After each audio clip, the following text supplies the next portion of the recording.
Hello, I'd like to talk to you today about trusts, and in particular discretionary trusts. Now this is a very complex area of the law, and I'm only going to give you a very brief overview. Trusts have been around a long time, and by a long time I mean literally hundreds of years.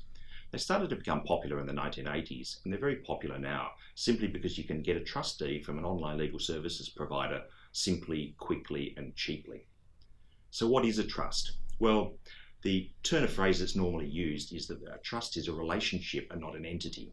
What do I mean by that? Well, a company is an entity. It has its own legal personality and can sue and be sued in its own name. A trust isn't like that. A trust is a relationship involving a trustee, some beneficiaries and some trust property. To give you an example, I might be the trustee of a family trust and I might own a particular piece of property that's rented out. I'd still be shown as the owner of that property on the title deed, but I'd owe obligations in relation to it to the beneficiaries.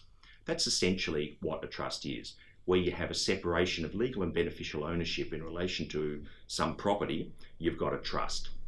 Why are they popular? Well, tax flexibility for one.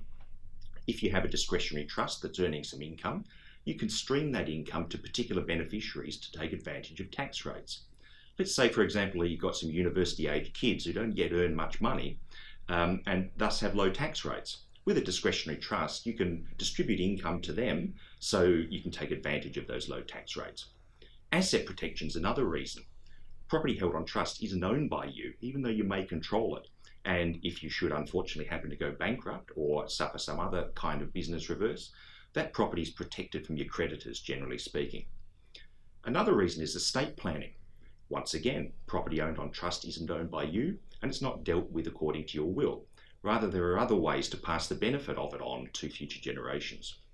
Now, there's a few terms that you might need to know when dealing with trusts. One is the trustee. Now, the trustee is the person or often company that actually holds the legal title to the property concerned. They also need to manage the trust on a day-to-day basis. The beneficiaries are the persons who are entitled to the benefit of the property. They can either be specific individuals or, in the case of a discretionary trust, a large group of individuals, generally from the same family. The settlor is another term you might hear, and that's the person who actually sets up the trust, usually with a contribution of a small amount of money. It's important to know that that person doesn't take any further role in the trust. Other terms that you might see are appointor and guardian. These are people who exercise considerable control over the trust, but don't always necessarily have any particular rights in relation to it.